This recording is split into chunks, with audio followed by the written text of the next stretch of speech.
A lot of this isn't going to make sense to you, and I'm sorry about that. I'm just going to start at the beginning, with the house.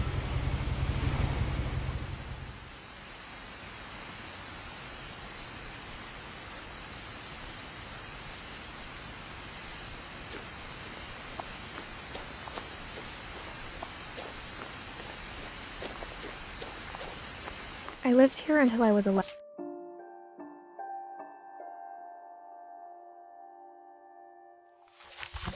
But I wasn't allowed inside half the rooms.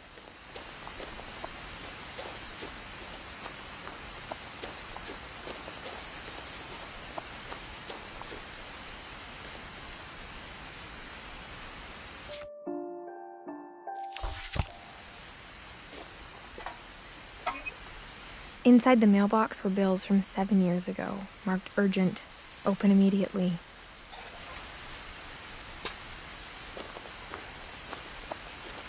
I hadn't been back since my brother Lewis's funeral.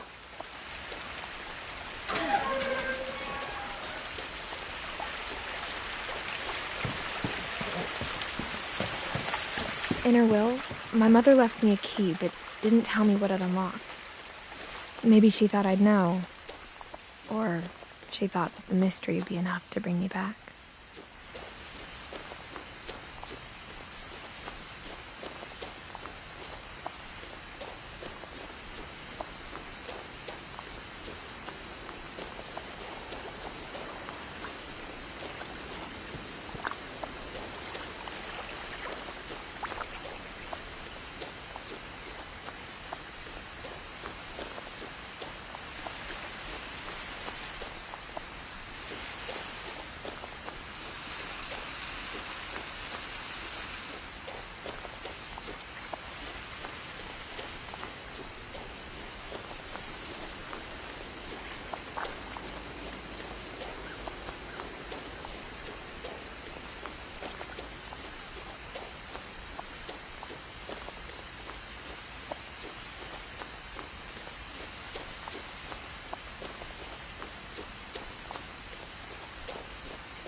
No one had driven this way in a long time, but I saw a few hoof prints.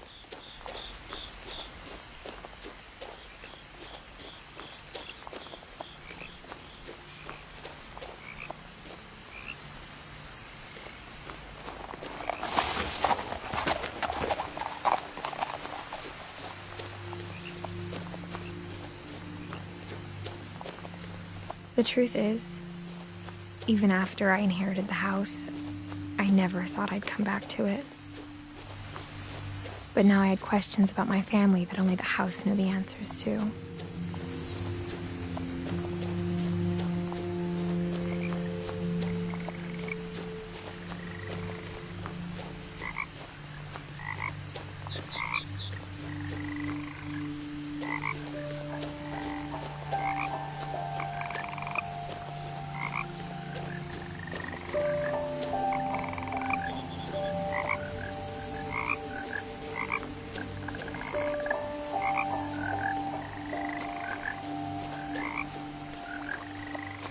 The house was exactly like I remembered it, the way I'd been dreaming about it.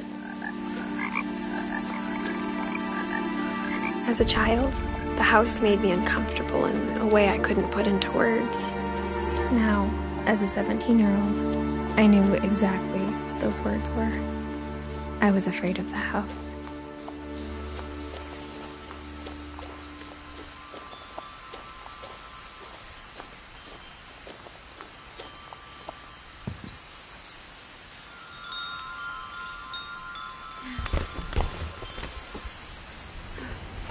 Crawling through the doggy door used to be a lot easier when I was 11.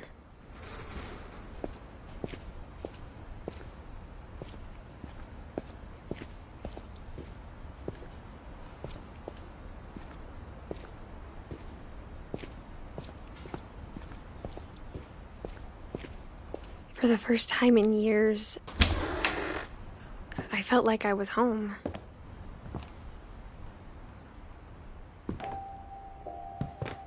But instead of a family, there were just memories of one.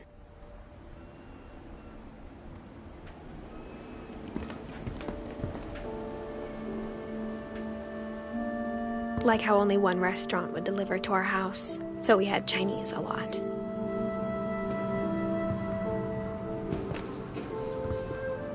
Or how after Louis started working at the cannery, we all got sick of eating salmon. Except our cat, Molly.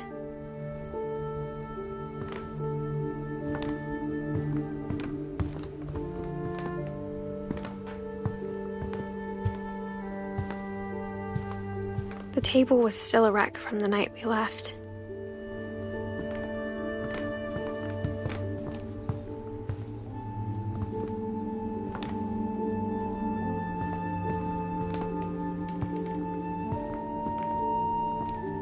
Nothing in the house looked abnormal.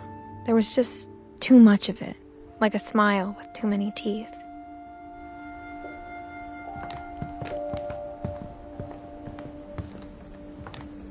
Even the fireplace had a story. Edie told me the bricks came from the original house, after it sank.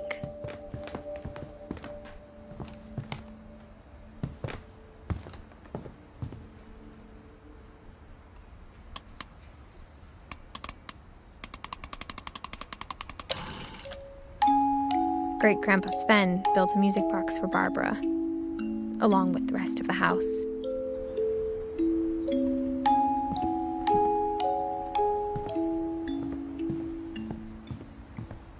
My mom wasn't much of an optimist, but she never stopped believing that my brother Milton was alive.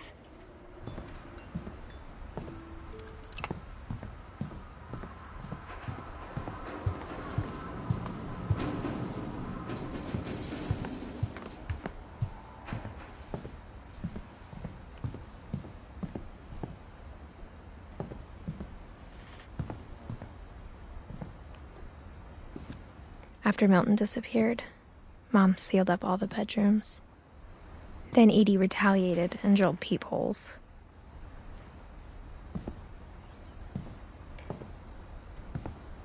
I spent a lot of time playing in Great Uncle Walter's room. I think my mom sometimes regretted not sealing it up. Louis told me there were secret passages, but I never believed him.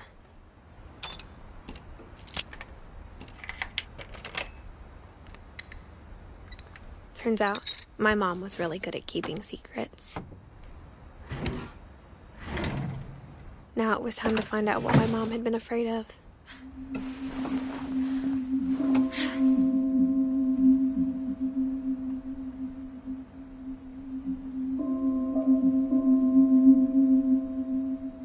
From the paintings on the wall, it was clear my brother Milton had been here before me. Reading this, maybe it sounds like I had a plan. But I had no idea what was behind that door.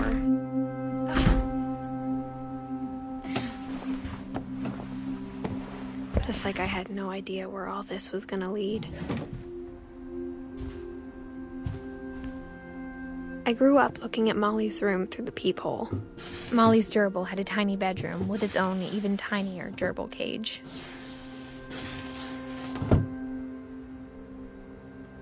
Being inside for the first time, I felt like I'd stepped behind a painting.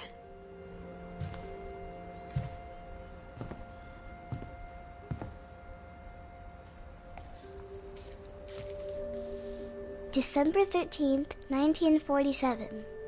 Dear Diary, I'll be gone soon, but I wanted to tell somebody about what's gonna happen. It started when Mom sent me to bed without dinner. I woke up and I was starving, so I looked around for something to eat. The gerbil food was dry, but I didn't mind it.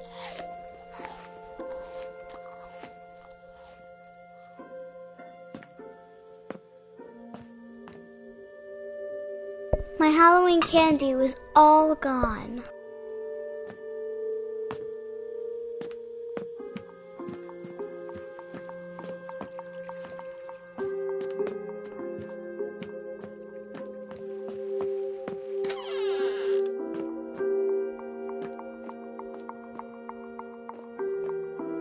I ate a lot of things that night.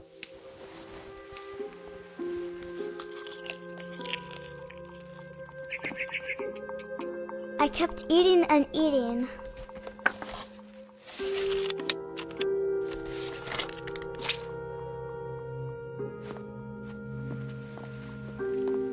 Then I heard chirping outside my window.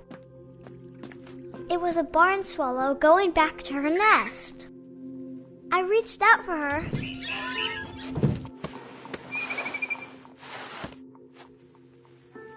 And suddenly, I was a cat.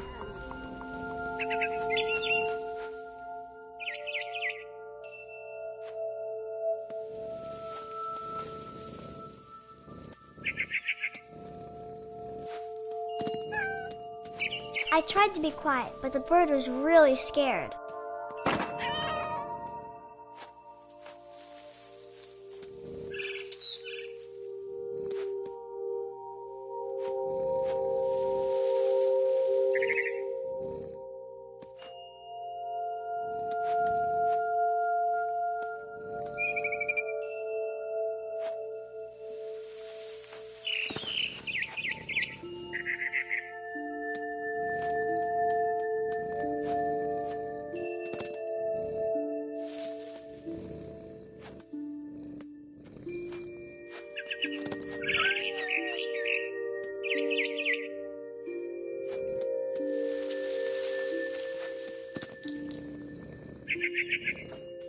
Mom and Dad didn't even look at me.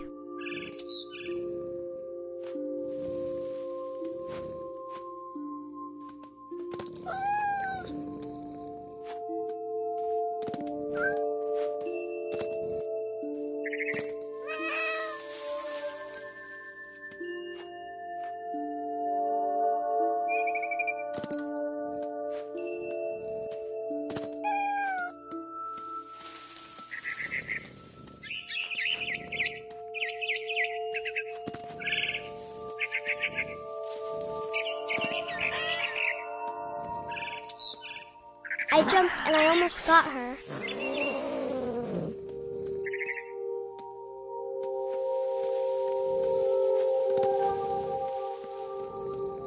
I could tell she was getting really tired.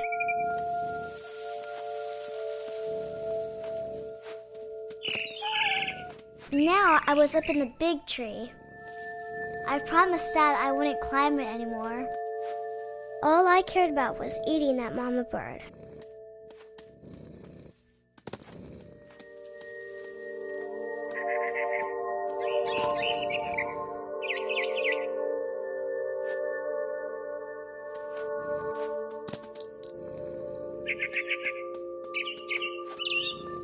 I gobbled her up. And suddenly, I was an owl. First, all I heard was the wind. Then I heard little teeth nibbling in the grass.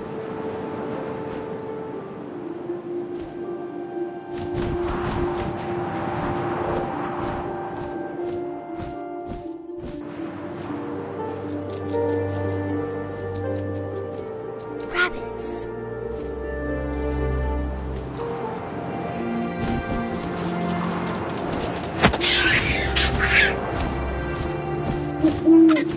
I imagined his face looking up and seeing mine through my talons. I swallowed him up, and I didn't chew one bit. Then I flew off to find something bigger.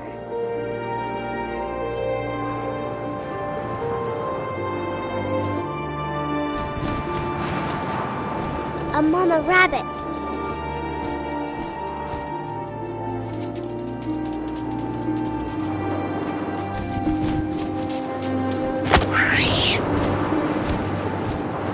She was almost too big to carry. I started choking, but I couldn't stop eating. And suddenly, I was a shark.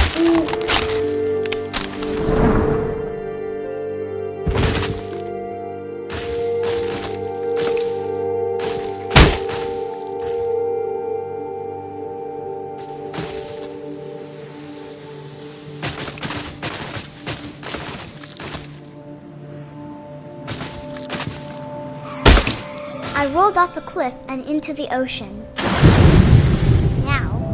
hungrier than ever.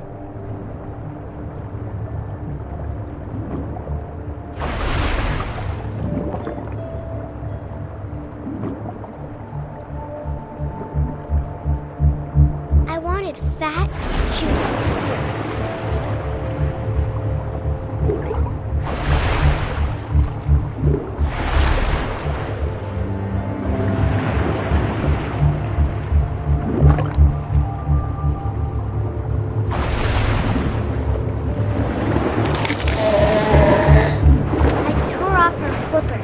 Tasted really good.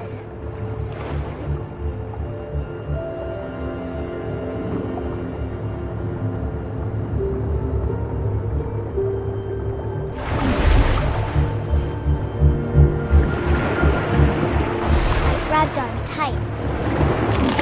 When I was so hungry, I jumped out of the water. When I opened my eyes, everything had changed.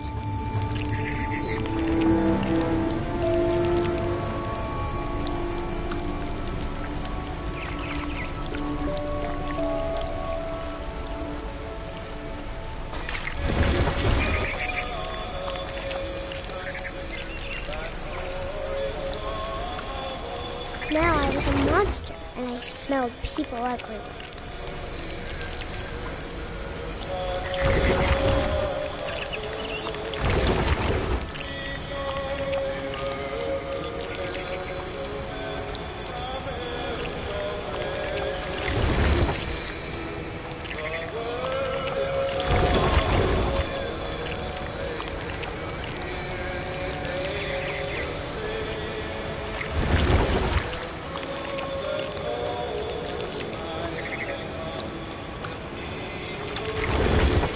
I was big, but I moved real quiet.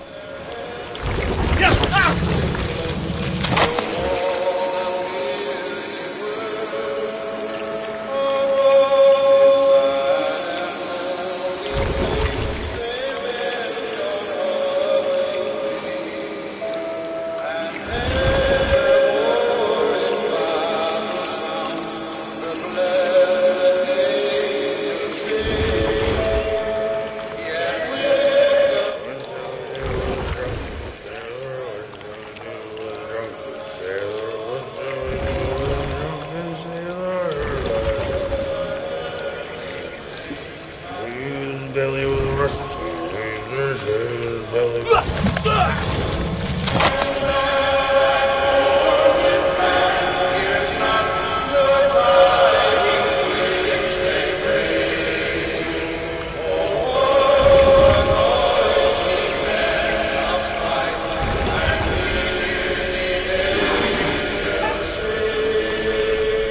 After the last passenger, I was still hungry. And to cross the water, I smelled something new. Something I had to have, so I swam towards it.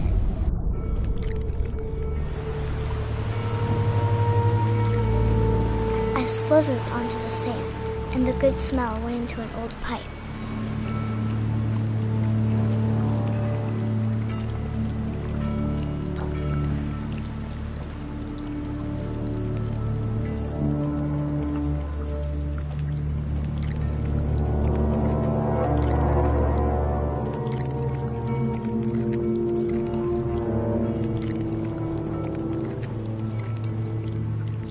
I got closer and closer.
all my stomach started growling.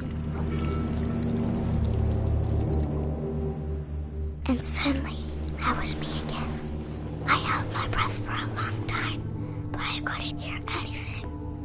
I think it's waiting for me to fall asleep. But it's not going to wait much longer. It needs to feed, and we both know I will be delicious.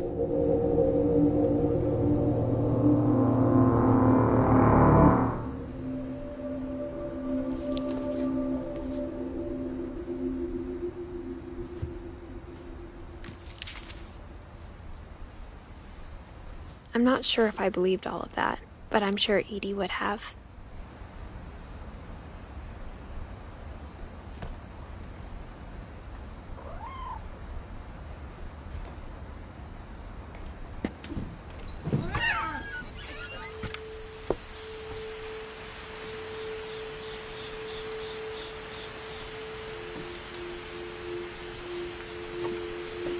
This will be obvious later, but my mom never told me any of these stories. Edie would have, but Mom didn't like bringing up the past.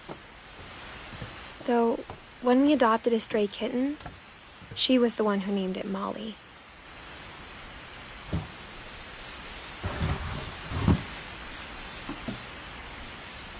I spent a lot of time in Great-Grandma Edie's room.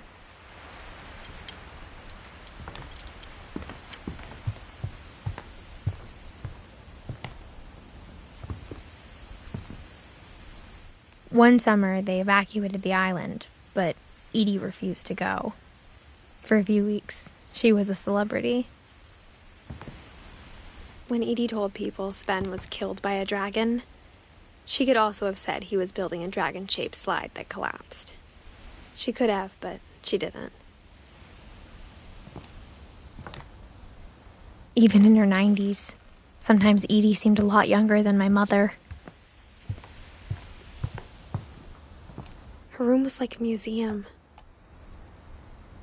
For 500 years, the Finches have been famous throughout Norway for their fortune.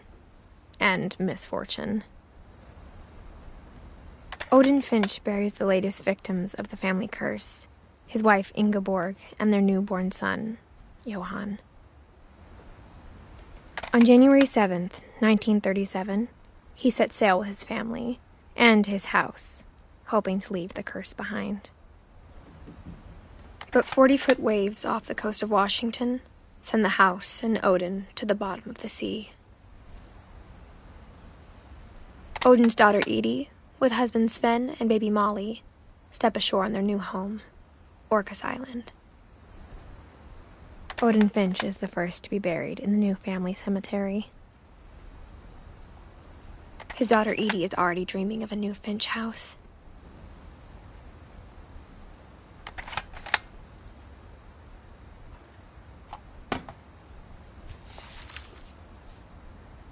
Whatever's wrong with this family, it goes back a long ways.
Edie knit me a new pair of gloves every year, just in time to replace the old ones. Louis died a week before we left, but Edie had already started to memorialize him.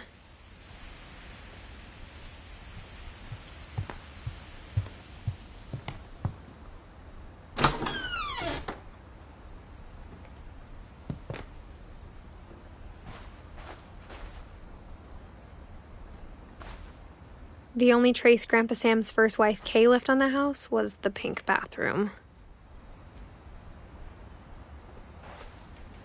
It was a pretty big trace.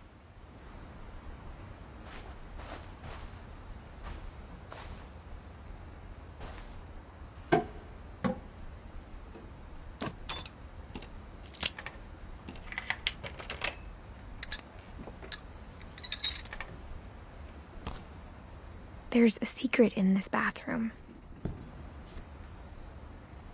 It's in the last place you would look. It isn't in the cupboard. It's hidden in this book.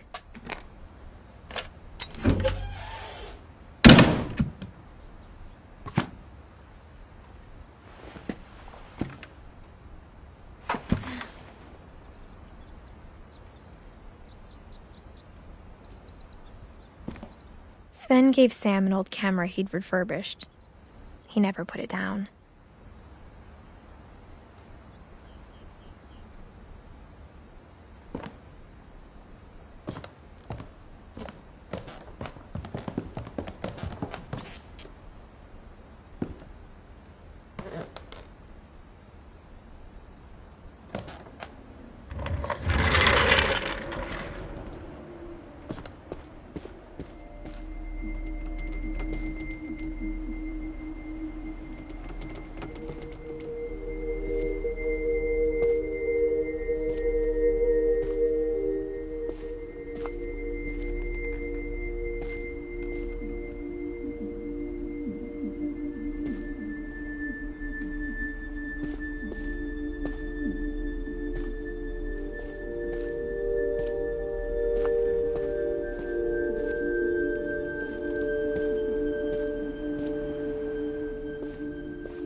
I knew Grandpa Sam had a twin, and that he never talked about him.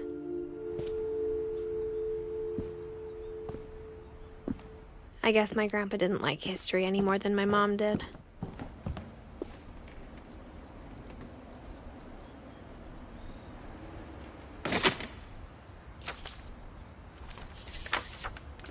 How I Want to Remember My Brother by Sam Finch. The thing I remember is that when he made up his mind, that was it.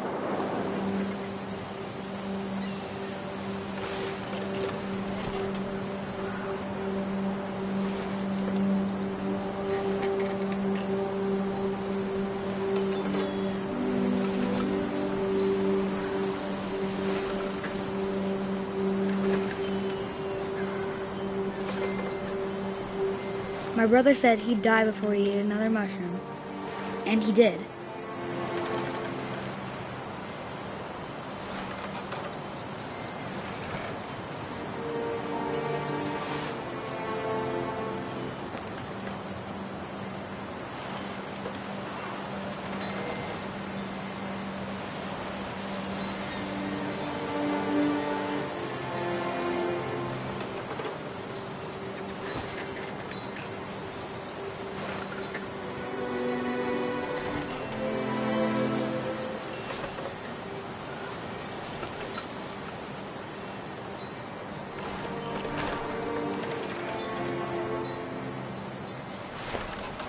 At Barbara's funeral, we swore we'd never be afraid again, and he wasn't.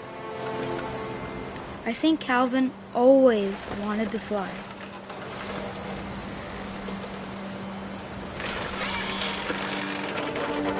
Sam! Calvin! Dinner's ready! Coming!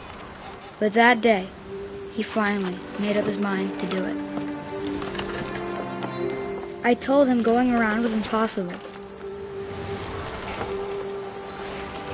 Maybe if I hadn't said that,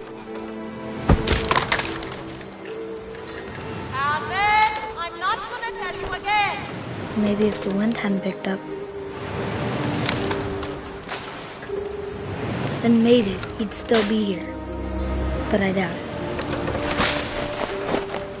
I think he'd already made up his mind. That's what I want to remember about my brother.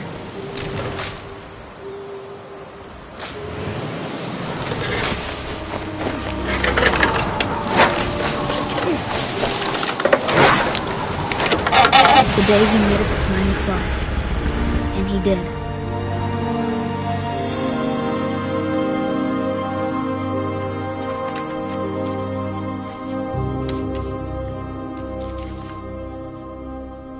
Calvin's story felt strangely familiar. When I was younger, I remember trying to do the exact same thing.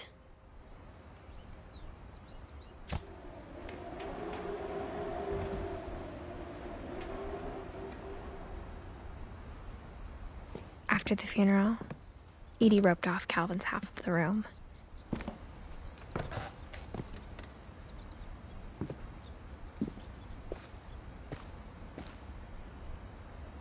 Mom said Grandpa Sam enlisted at 18 and never set foot in the room again.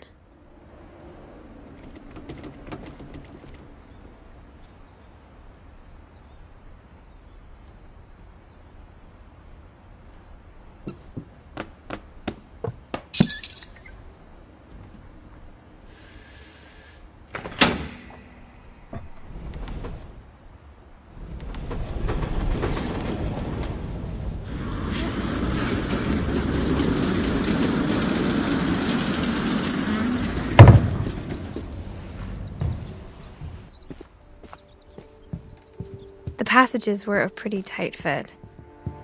They'd obviously been built for smaller hands and bellies.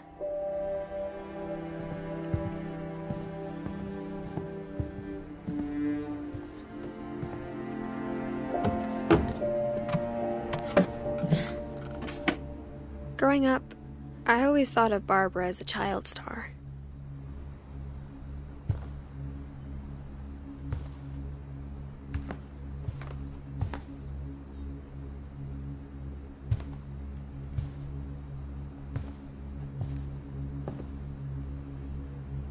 I never thought about how hard it must have been for her afterwards.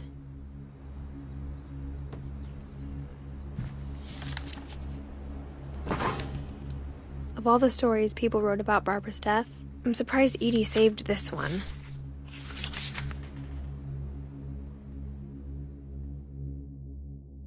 Old Jack here with another ghastly tale inspired by America's most unfortunate family. I'm calling it The Surprise Ending of Barbara Finch.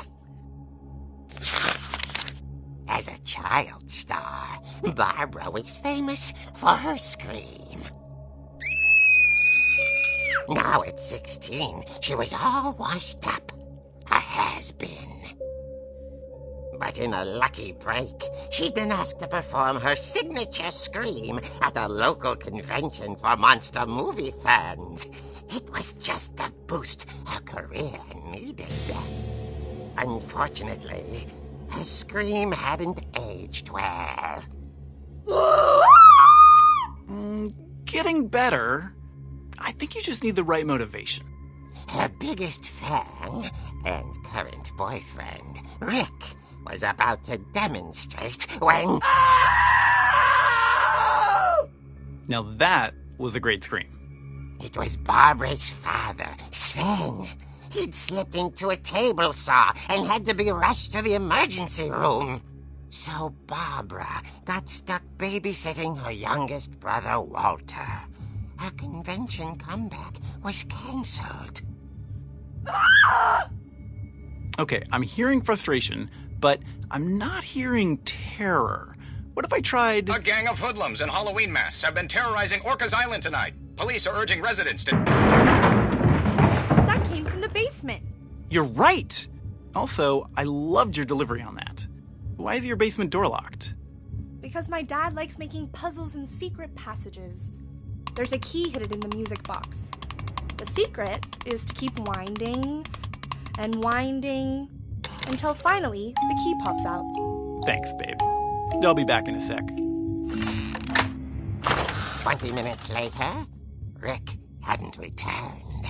So Barbara went to look for him, right on cue. She reached for the music box. And as she wound the key, she listened for Rick, but the house was silent.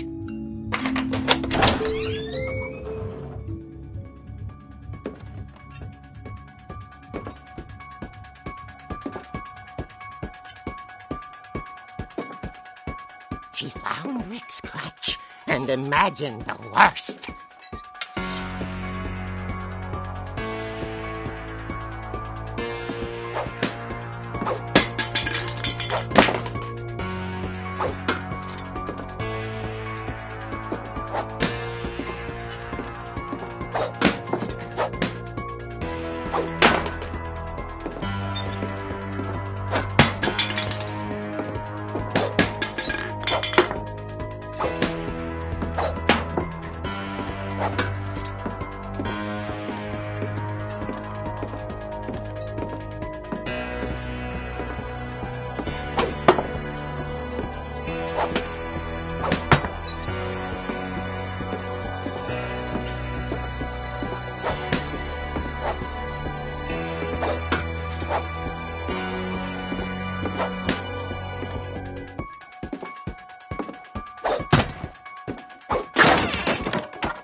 The gang's leader is the infamous Hookman killer, Dr. Carl Hamill, who impaled and then ate his family 10 years ago tonight.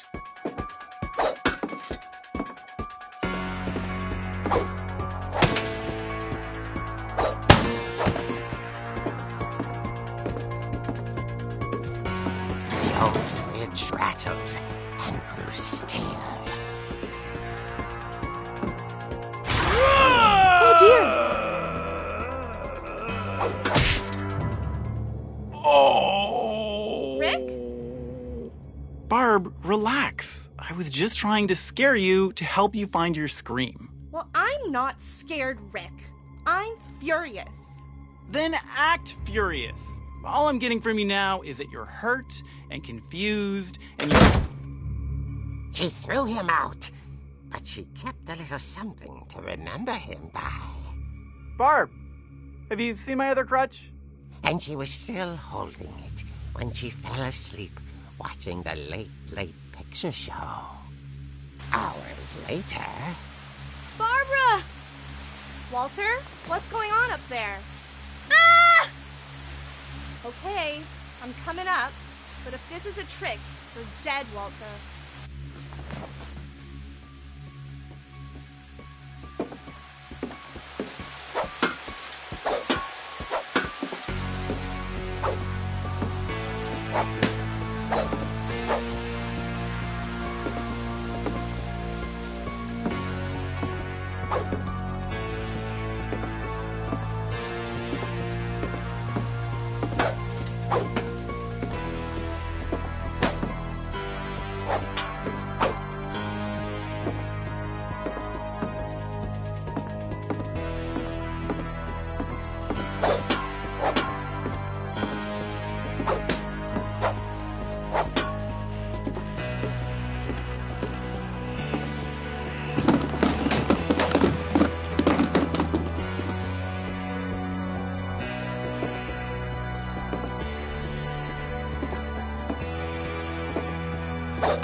Walter, are you there? Walter had vanished, but his bedside radio was still on. Orcas Island police describe the man as 6 feet tall, with a steel hook for a hand. Residents are urged to lock all doors and windows and notify the police of any suspicious activity. Barbara turned, saw the hook man, and was speechless. He was quite smashing.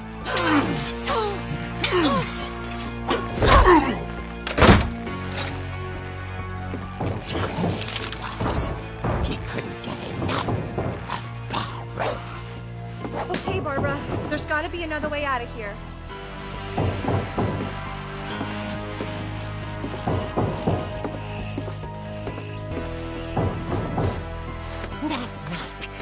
She played her part beautifully.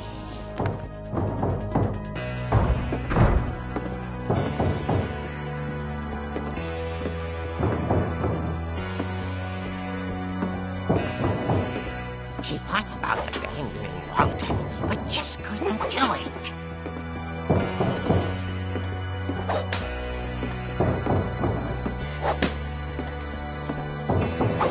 Molly's door hadn't been opened in years. The hinges groaned.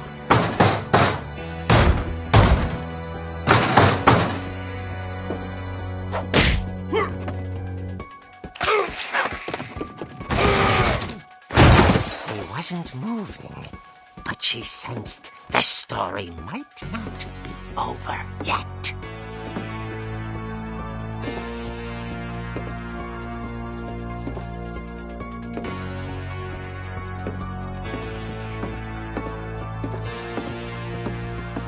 The hookman had vanished. She listened for his breathing, but all she heard was...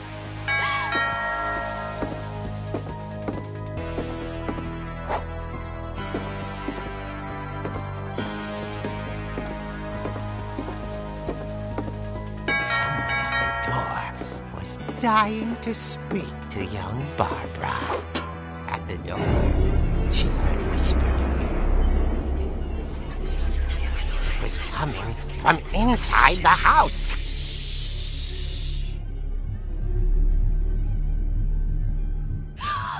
Oh dear.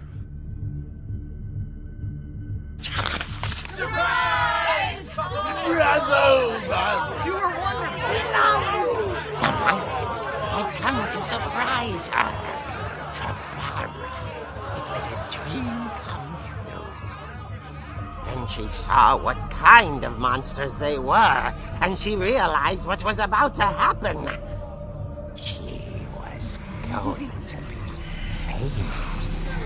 And with her final breath, Barbara Finch gave the performance of her life.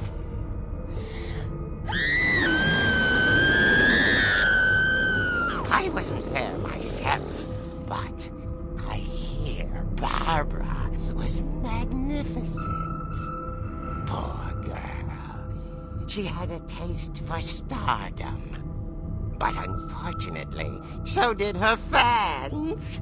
Of course, the police blamed it all on poor Rick, who disappeared the same night.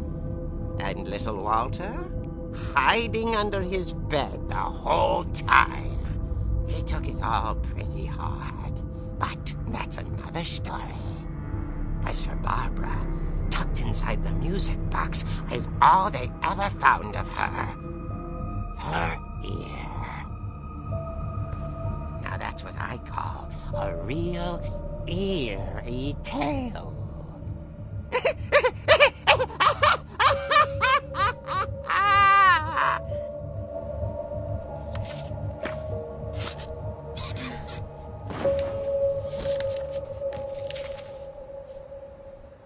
Edie told me all Barbara wanted was to be remembered, as absurd as that comic was. Ending.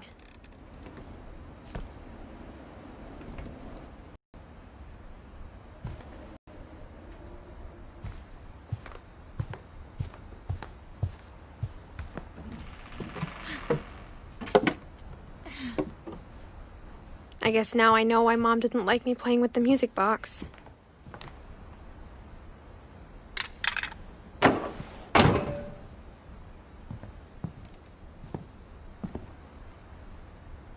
Edie's father, Odin, built the original house.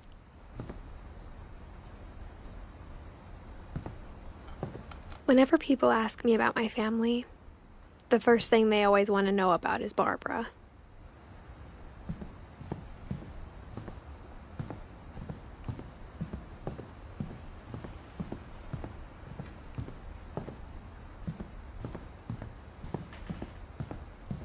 It's funny. All those times I played with the music box and never found the basement key.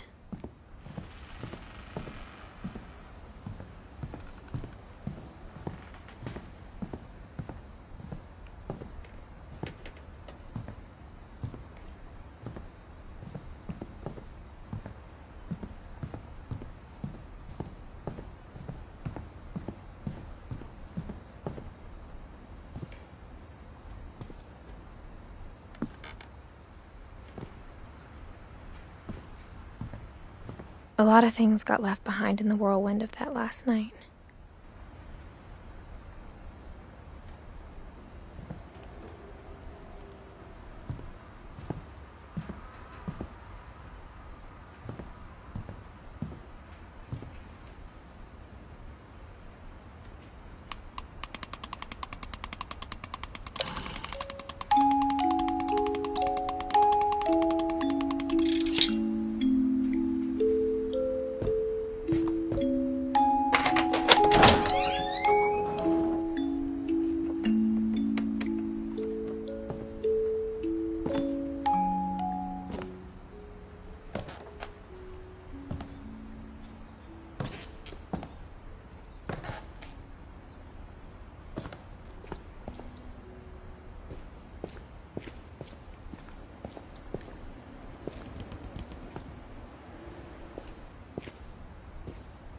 Mom said the basement was off limits, unless I wanted another tetanus shot.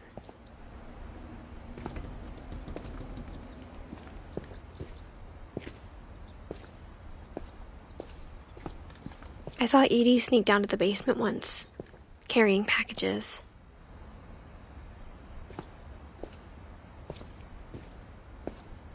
I thought maybe she was hiding presents.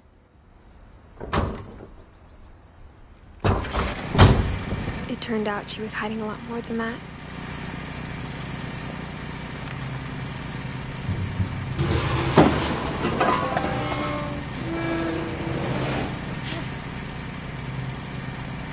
I remember asking Mom once about where Walter had gone. She said after Barbara died, he got as far away as he could. If there's a pattern in all these stories, I think it's that none of us has gotten very far.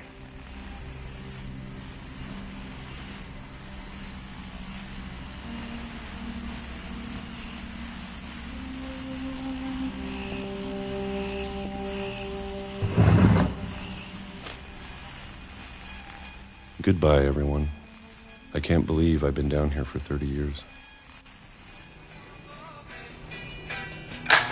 On that first day, after the shaking started, I didn't think I'd survive a week.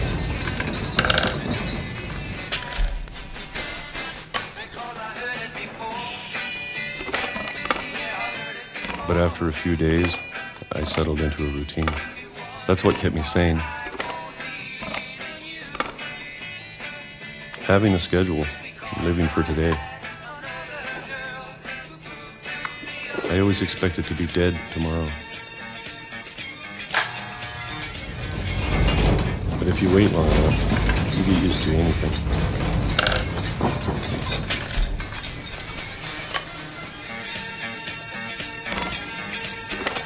Even a monster on the other side of the door starts to feel normal. Almost friendly.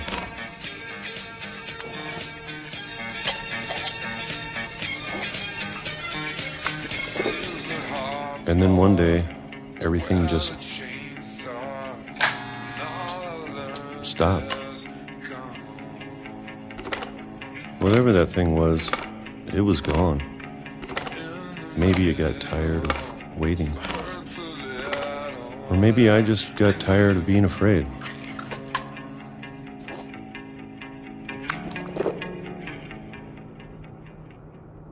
It's been a week now, the longest in 30 years.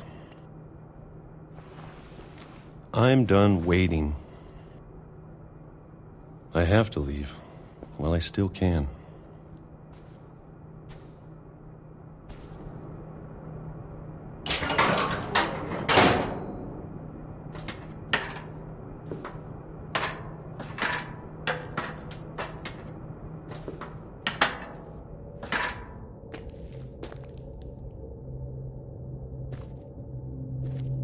I know it's out there somewhere.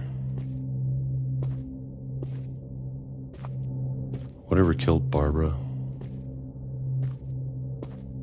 and Molly and Calvin.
Maybe this is all a mistake.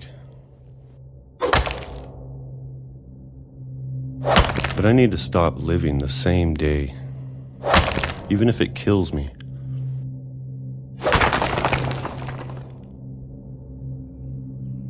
Whatever's out there, I want you to know I'm ready for it.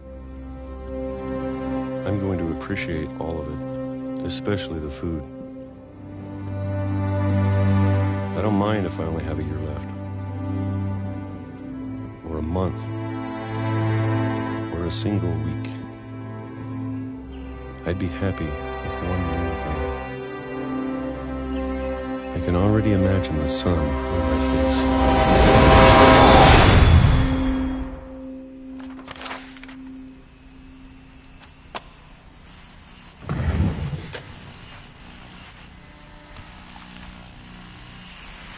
Walter died when I was 6.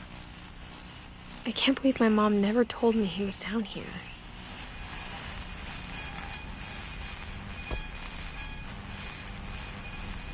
I'm sure my mom was trying to protect me.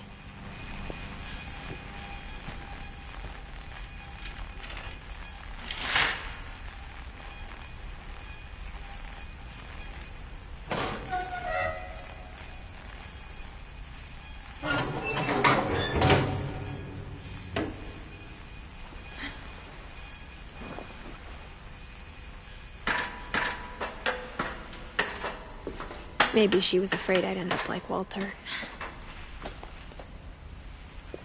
But if she never told me about an uncle under the house, I can only imagine what else she was hiding. I don't want to make the same mistakes she made.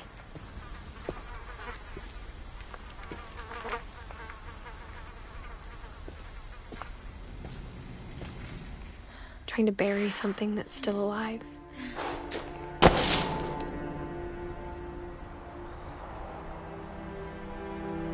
Now that there's only one of us left, or maybe 2,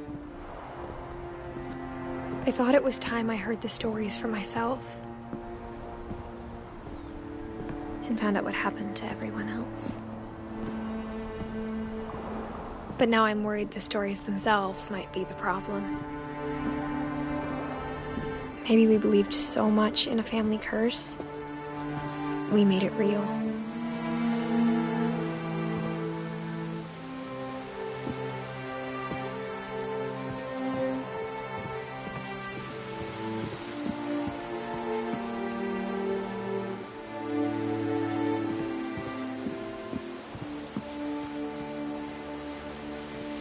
I don't know if I should even be writing this.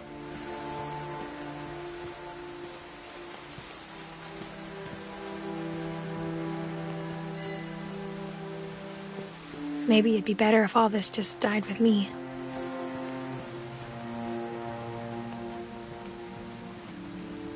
But I thought you should know about your family.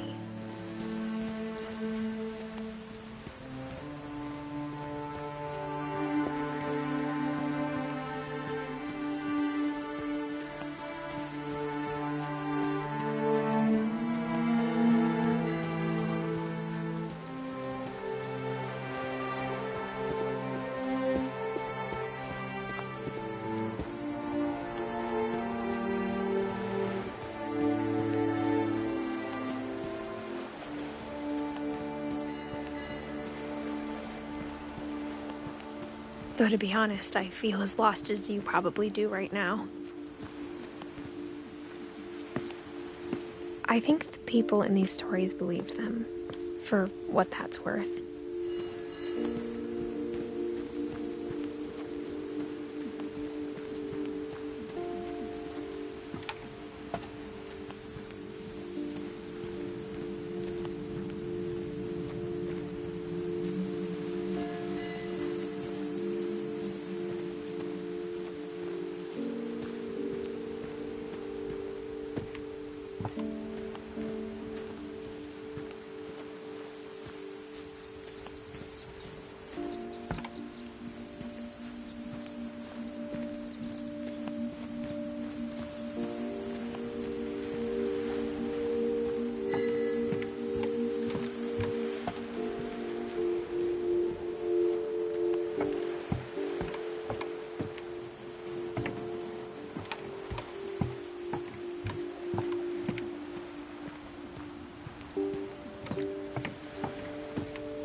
you look at the house, that history of imagination and stubbornness and madness,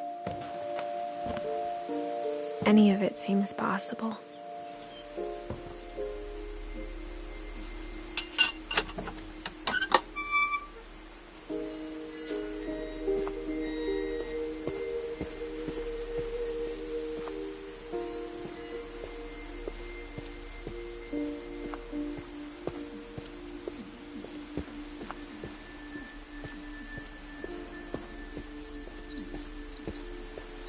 I think we've been surrounded by death for so long, we've just gotten used to it.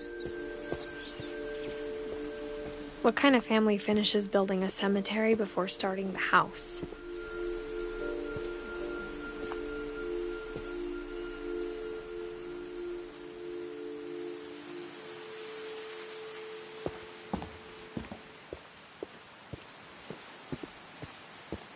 It's embarrassing for me to admit this, but the pet cemetery made me more uncomfortable than the human one.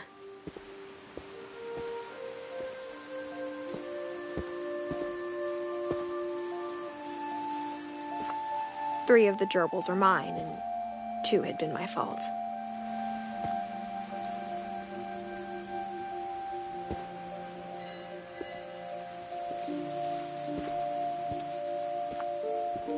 Sven built the house, but it was Edie who designed the cemetery.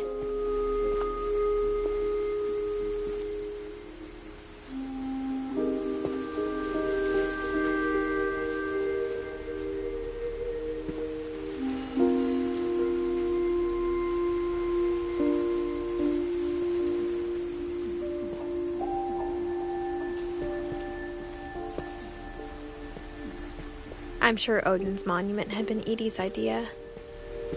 My mom was always trying to move on, but for Edie, the past never went away.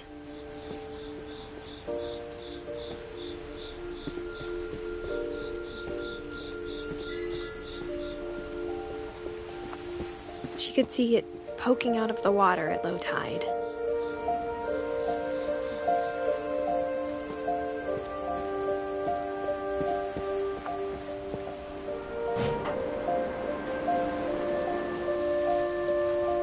Edie said she dreamed about the old house every night.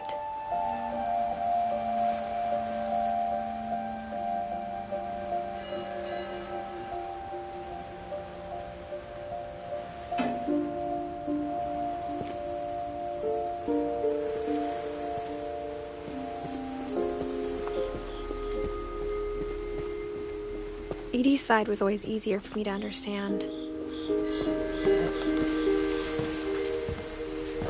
But the older I get, the more I can see where my mom was coming from. Her dad had been pretty strict, but it wasn't enough to save her brothers. She was just trying to do better.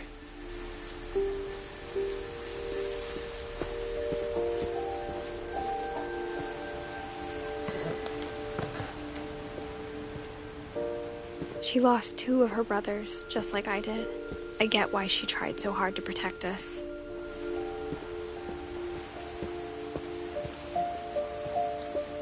There's so many things I wish I could ask my mom now. Part of me thinks this is what she wanted all along. For me to come back someday and find everything out for myself.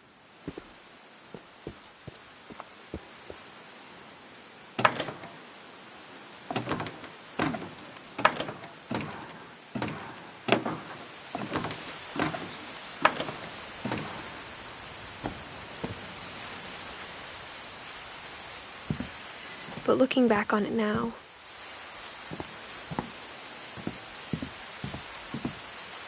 if she told me there was going to be so much climbing, I never would have come when I was 22 weeks pregnant.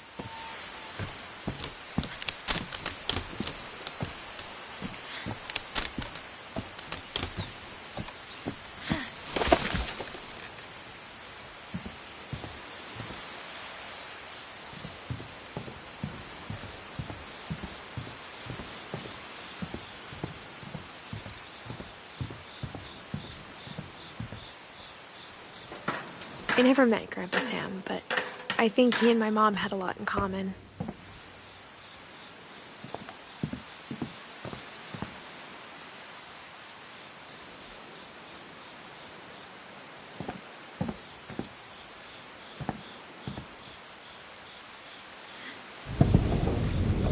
They were both pretty intense.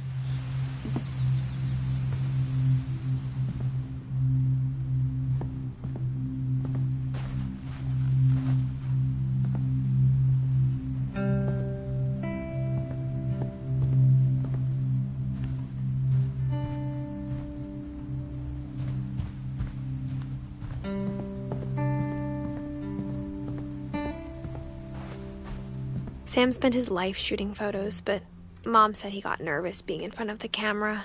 I guess we're all afraid of something.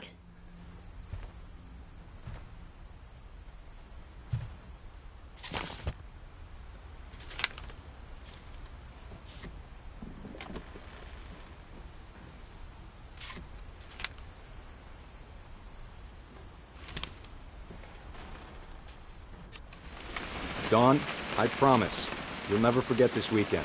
Yes, sir. These memories are gonna last a lifetime. What? Perfect. Am I gonna have to shoot anything? It's gonna rain the whole weekend, isn't it?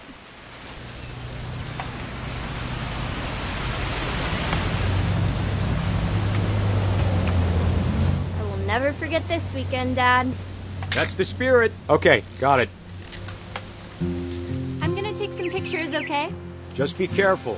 The camera's older than you are.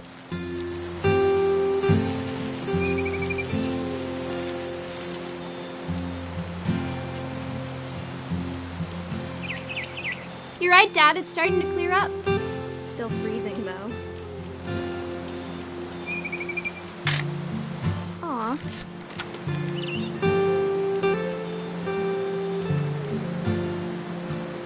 Definitely should not have drunk all that coffee. Hold still while I take a picture of you. I definitely... Hey!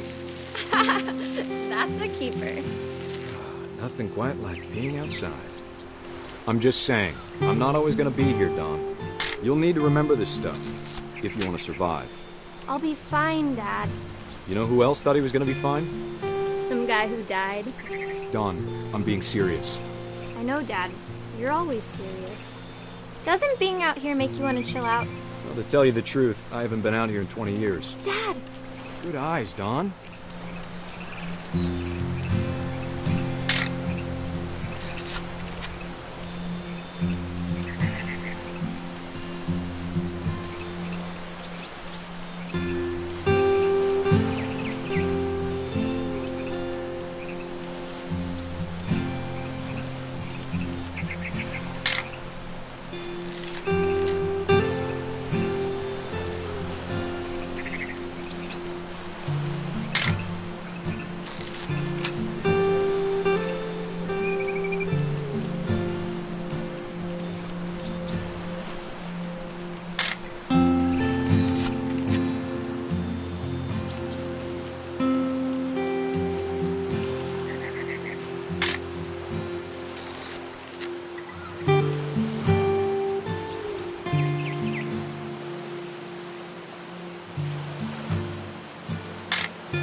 Before you take the shot, let me get a picture of you.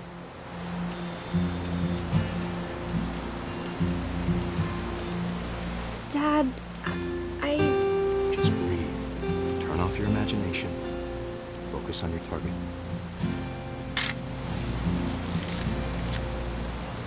Let me get behind you. Do I have to do this? Dawn, you don't have to do anything. But if you want to survive, you need to be strong. Great shot, Dawn!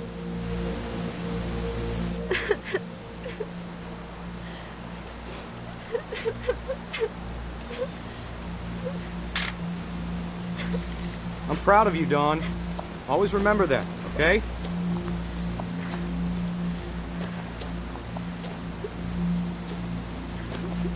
Dad, it's twitching. I think That's it's totally normal, Don. Just focus on the camera. Try not to think about... Dad!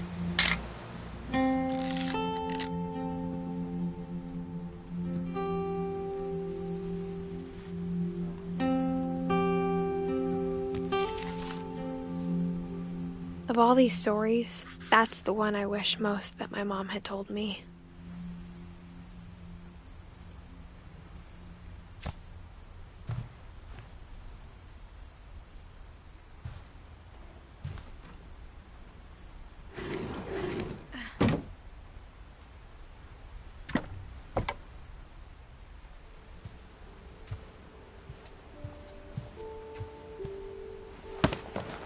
After Sam died, my mom and Edie got really close. They'd both lost a lot.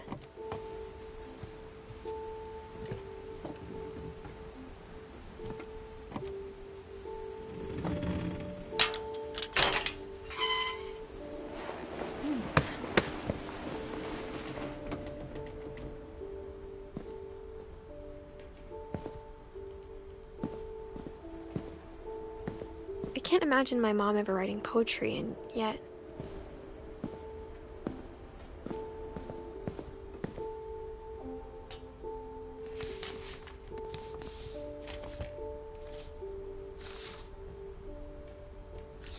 Dear Kay, do you remember the way Gregory used to laugh when he thought he was alone?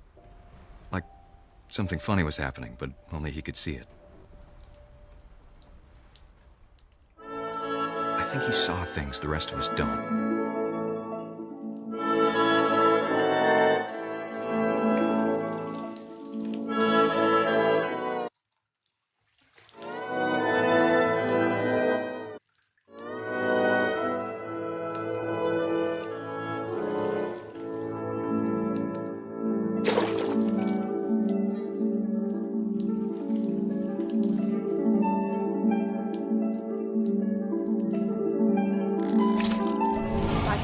Gregory, it's time to... Hold on, sweetie. Hello? Sam, I told you I don't want to talk right now. I wonder what he saw.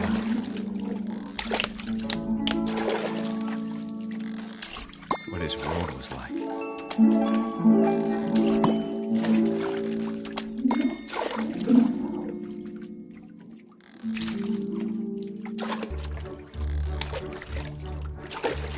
So much of Kay.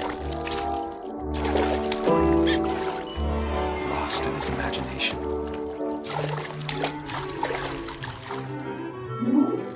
Whatever it was, he saw it.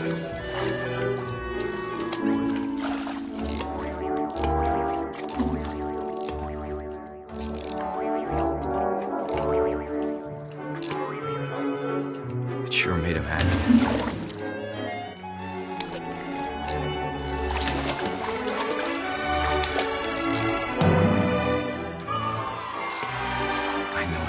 Sounds.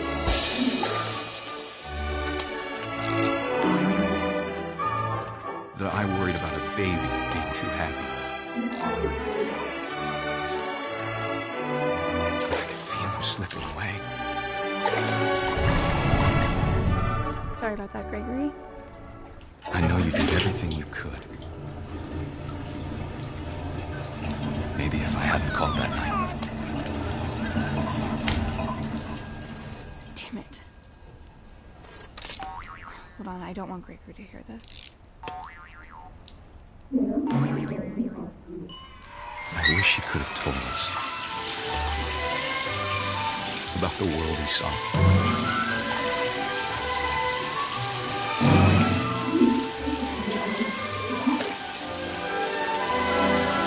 There's so much I don't understand about Gregory. About everything.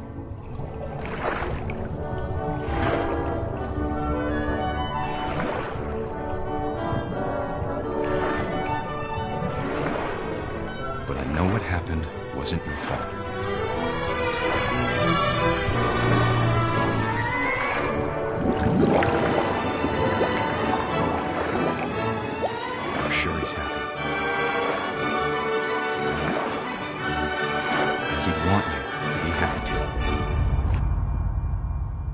Good luck, Kay.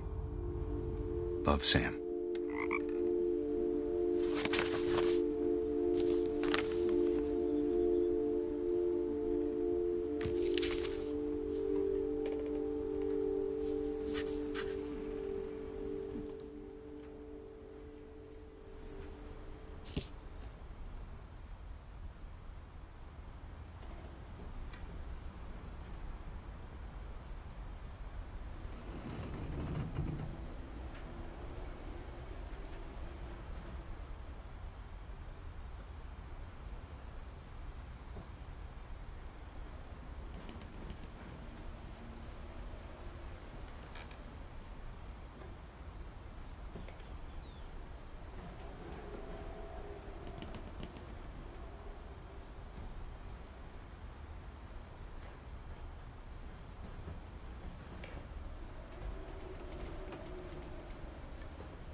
A poem for Gus, who always said the wedding was a bad idea.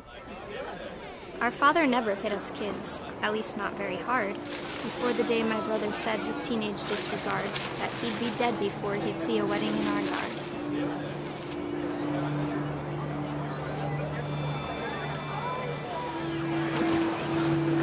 My father made him come, of course, but Gus stood far apart, just flew his kite and bottled up the storm inside his heart.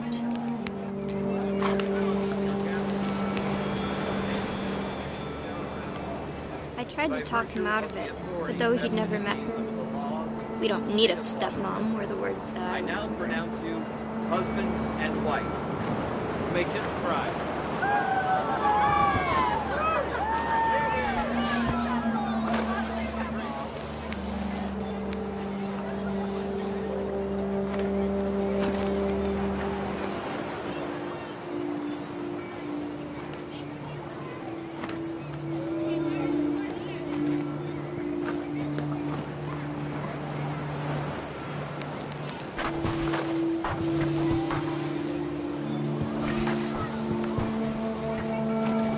When the time for photos came, Dad ordered him to come here. But Gus declined, and as a sign held up his middle finger.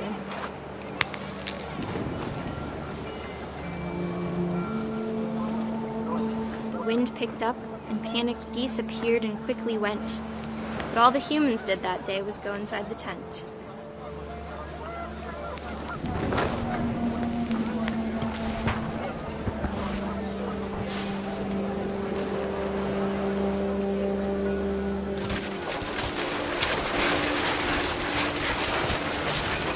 The rain came down in buckets then, but no one seemed afraid that nature might destroy the tent our dad had crudely made.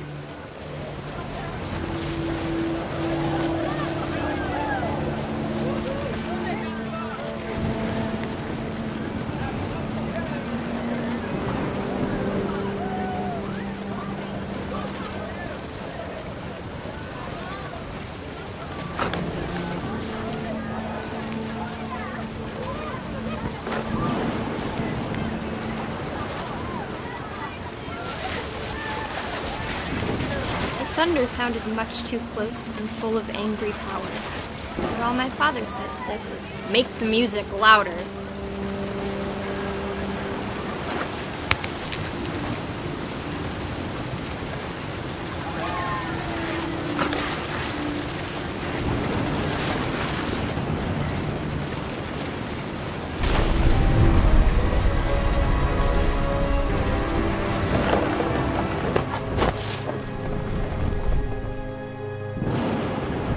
I wish that I could truly say I thought about you on that day.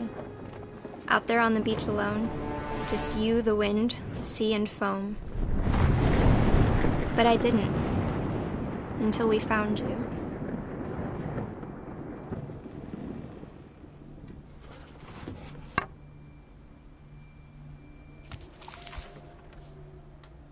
She never talked about him, but Mom told me once if I was a boy, they were going to name me Gus.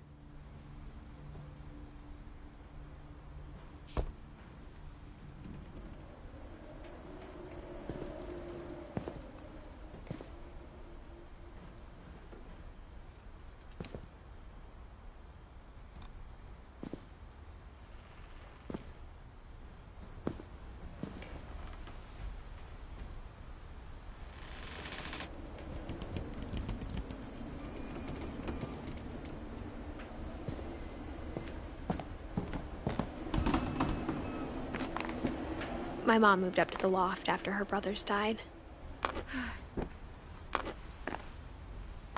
At the time, it was as far away as she could get.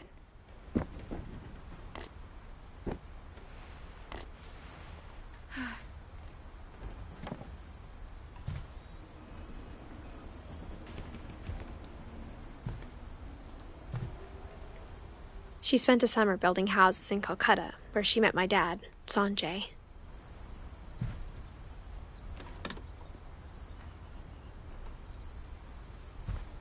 Religion was another thing my mom never talked about, but I think it helped her a lot after her dad died.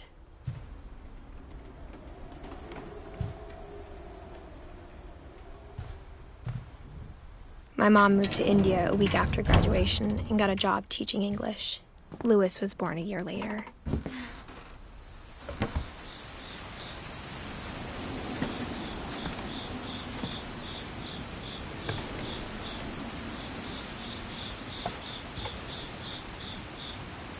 When my dad died, I don't think Mom knew where else to go. I'm sure Edie was happy to have her back.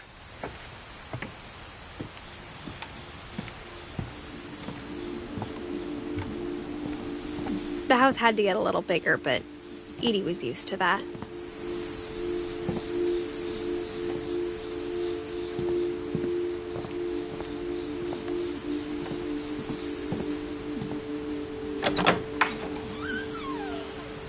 And for a while, things were good. Almost normal. But it didn't last.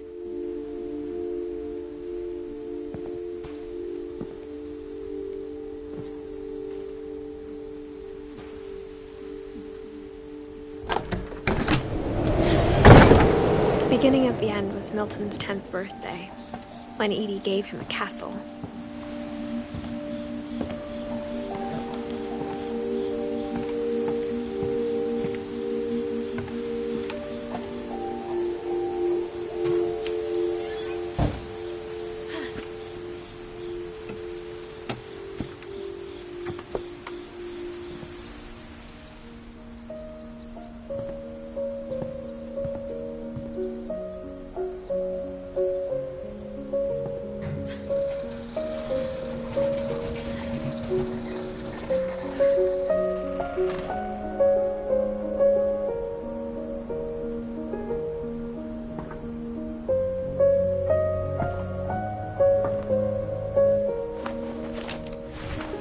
Milton Finch in The Magic Paintbrush.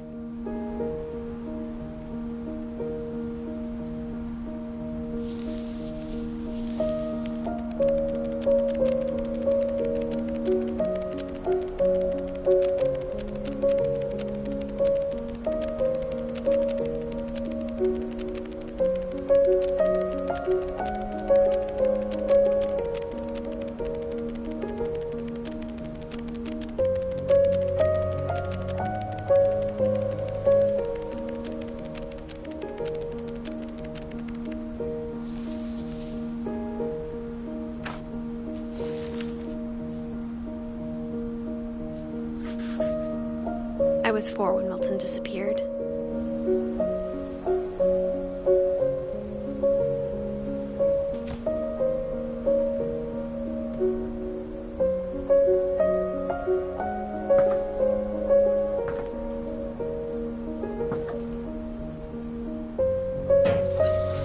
Mom spent months searching for my brother. Then she sealed the doors.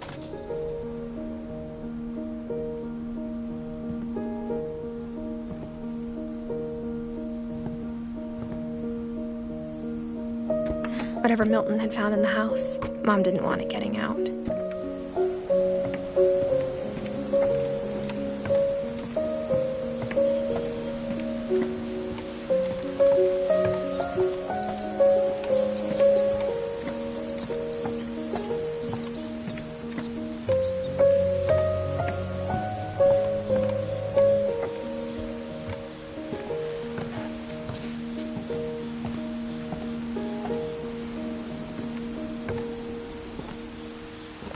Mom definitely blamed Edie, but I think Louis blamed himself.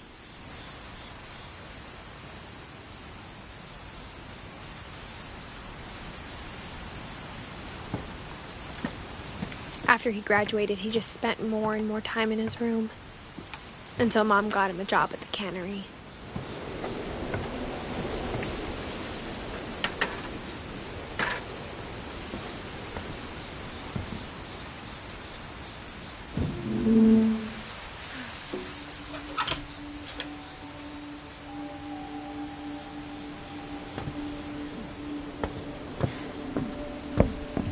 Louis's room smelled very, very familiar. That part of him lived on.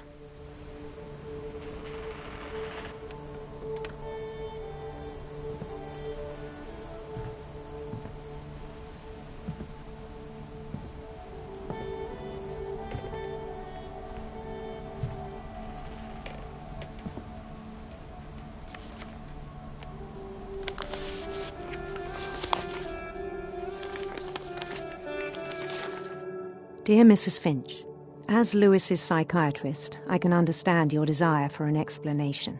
As I see it, the trouble began in January, shortly after we convinced your son to seek treatment for substance abuse. Newly sober, I believe Louis first noticed the monotony of his daily life.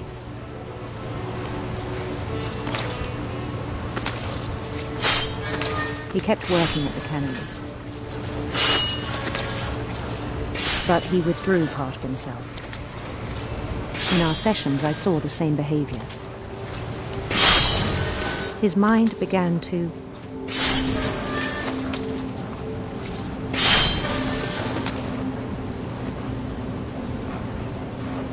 wander.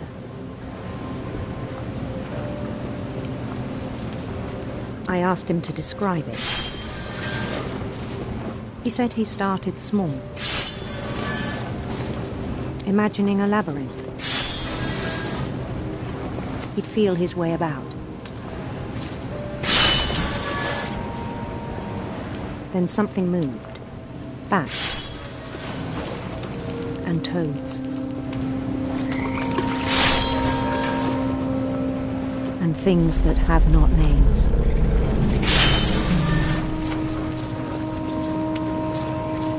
He knew it was all in his head.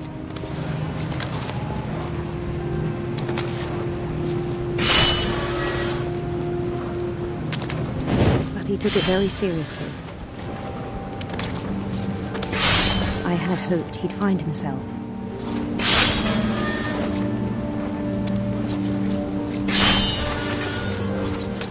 But he found something more. I worried about him then. Daydreaming at the cannery. I spoke with his boss. But he said Louis had become a model employee. Methodical, tireless, focused. Like a whole new Louis. So I let him go on.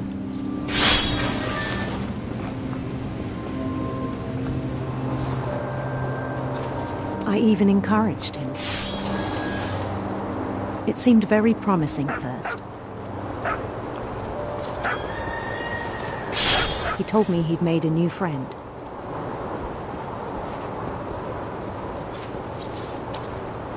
On the edge of a city he named Louis Topia.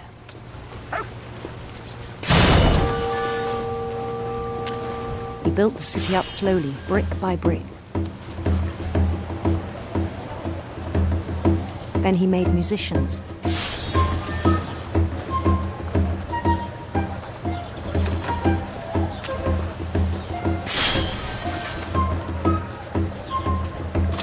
And songs for them to play.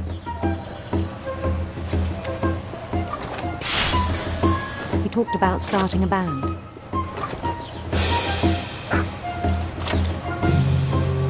And he was always humming something. Every day his imagination grew stronger.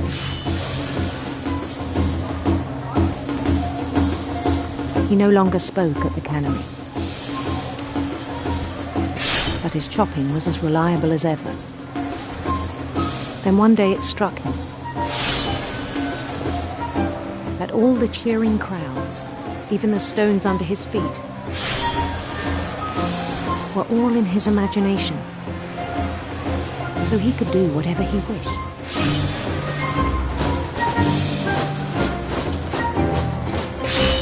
He held an election for mayor, and he won. They begged him to stay, but his mind was already wandering. It became a game for him.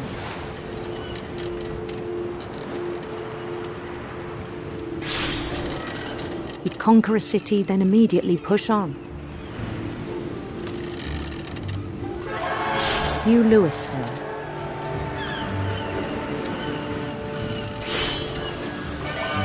St. Louis. He started drifting away from our reality.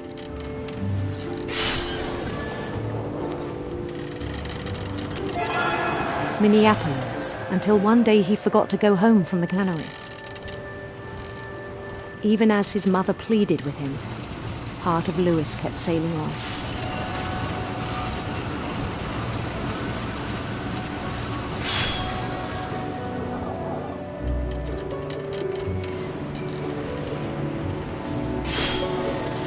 In Louisburg, he heard rumors of a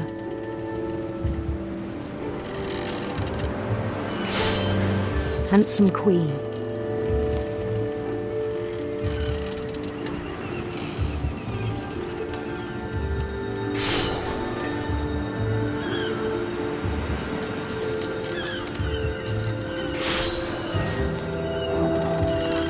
The queen was on her own quest for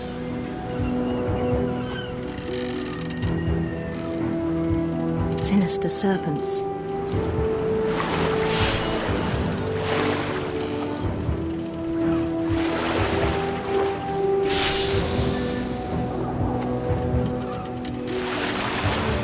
He followed the sound of her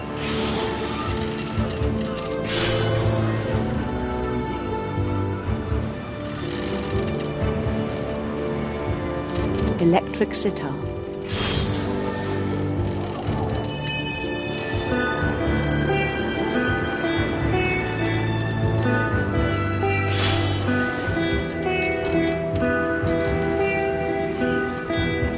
His chase led him to a golden palace east of the sun and west of the moon.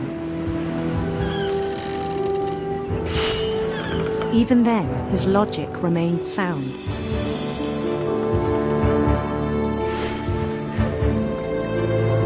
He knew the world was all in his imagination.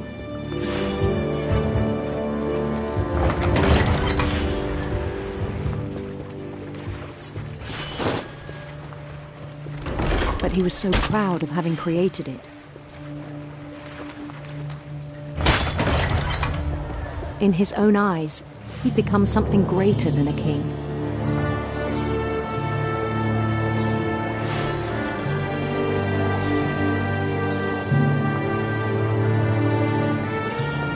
For someone who'd never known success in the real world, I think it was overwhelming.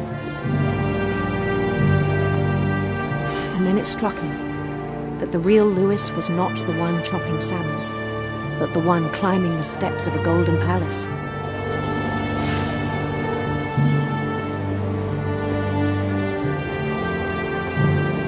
My imagination is as real as my body, he told me. was hard to argue with him.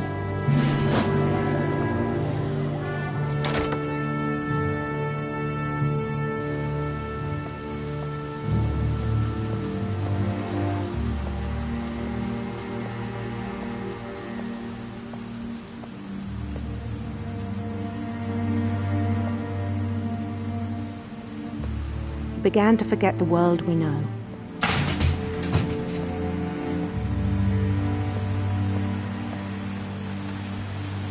I think it pained him to remember Lewis, the cannery worker.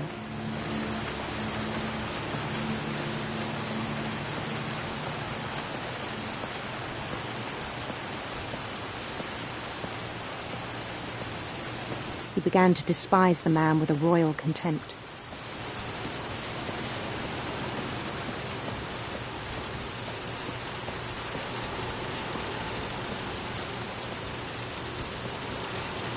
I still thought I could save him.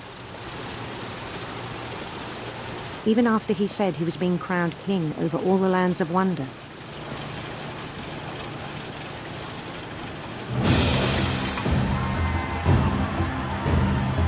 The palace would be packed with his companions.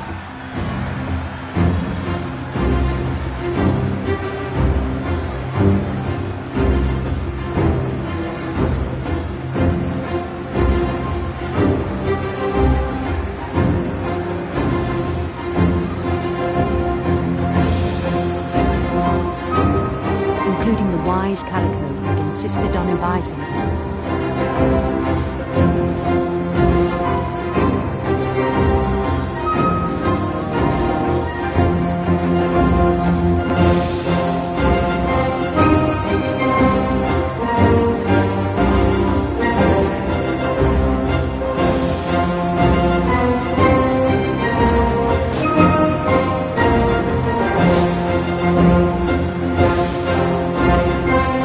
Queen waited, holding his crown.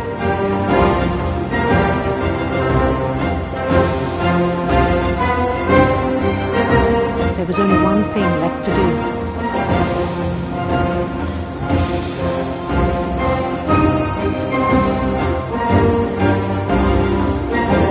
Bend down his head.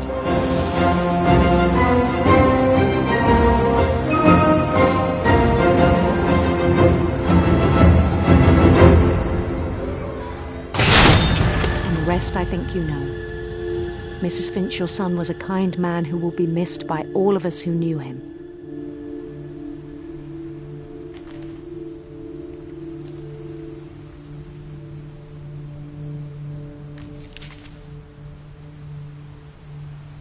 My brother was really cool. I wish you could have met him.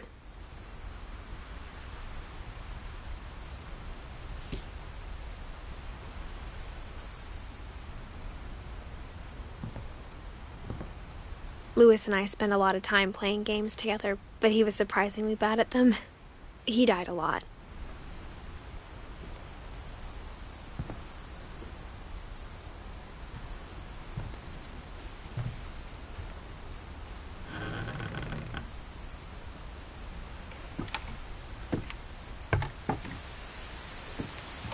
On the way back from Lewis's funeral, my mom told me to start packing.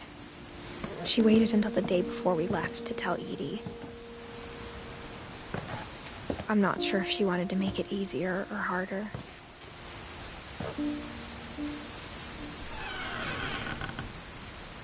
I wish we'd stayed.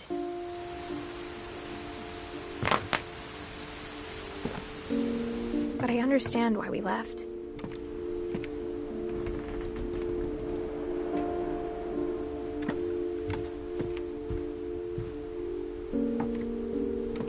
My mom ended up leaving everything behind.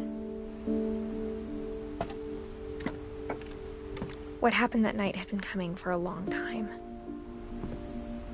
Maybe it should have come sooner.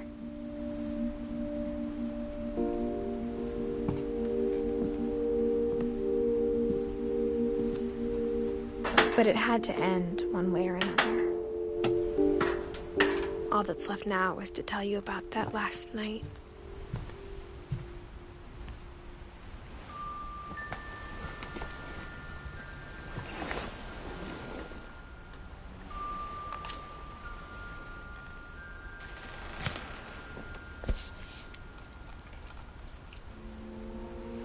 That whole last day, Edie just watched us pack and didn't say a word. Until supper, when she raised her glass and said, "To our final night together, and all our final nights apart." Grandma, you know what I said about alcohol. Some of your medications are very Edith, specific. I left a present for you in the hallway. Why don't you go open it? The grown-ups have to argue now. I'm sorry, you're right. We're all leaving tomorrow. Let's just enjoy our last... I'm not leaving. Edith, you're excused.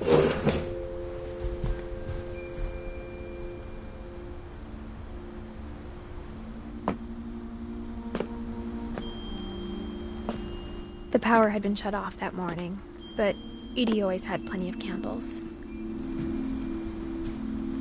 When my mom sealed the library, I don't think she knew about the other entrance. Or that Edie had a key to it.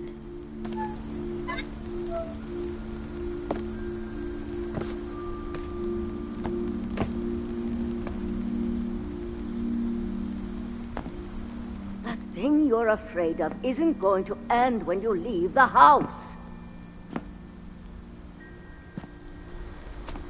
Edith has a right to know these stories. My children are dead because of your stories. I think it's best if Edith and I leave tonight. We'll have the nursing home send a van for you in the morning, okay?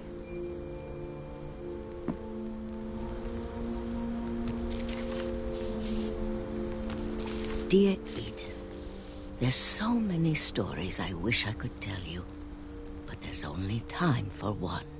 This is about what happened on the night you were born. That night, the tide went way, way out. It was the first and last time I ever saw the old house aground.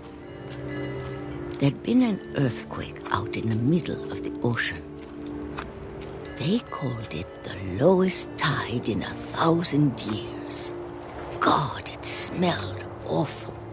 You know, I've seen that house every day of my life.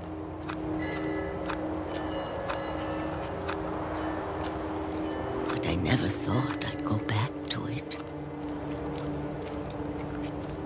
When the fog rolled in, I lost my way.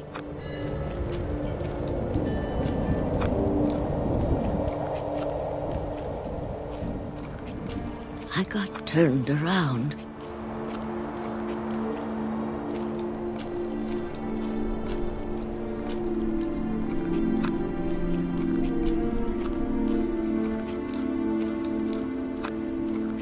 For a while, I wandered. I started seeing things.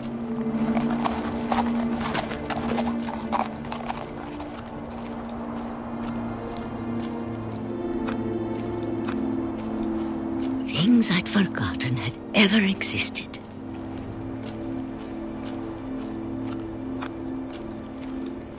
But when I saw them, they felt like old friends. At night, a lot of things came back to me. Or maybe I came back to them.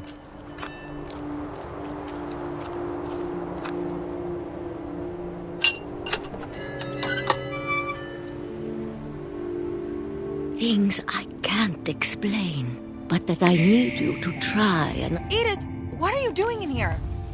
It's mine. Edith! Mom, you're gonna rip it! Let go! I kicked and screamed, but Mom dragged me to the car.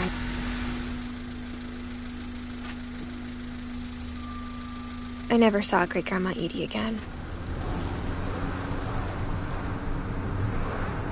The next morning, the van came to pick her up, but she was already gone. After that, we moved around a lot.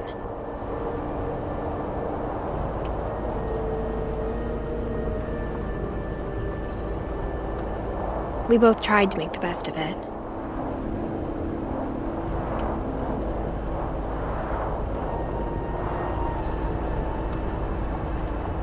A few years went by.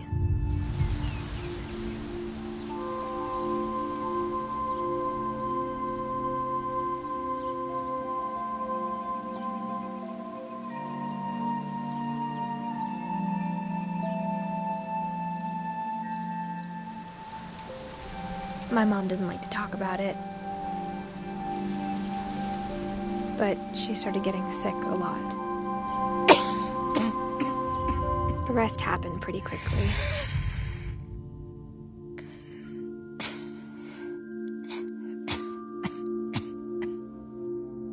She got better for a while, and then she didn't.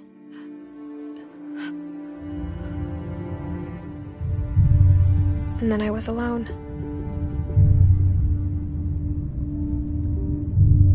The last Finch left alive.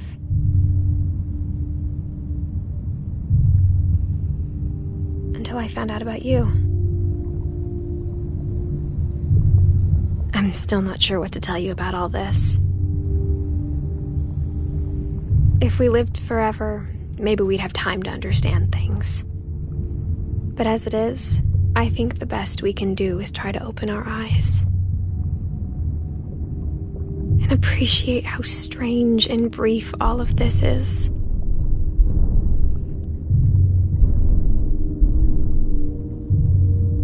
This journal was supposed to be for you. But now I hope you'll never see it. I just want to meet you and tell you all these stories myself. But I guess if you're reading this now, things didn't work out that way.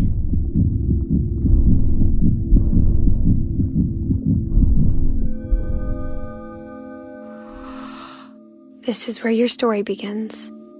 I'm sorry I won't be there to see it. It's a lot to ask, but I don't want you to be sad that I'm gone. I want you to be amazed that any of us ever had a chance to be here at all. Good luck.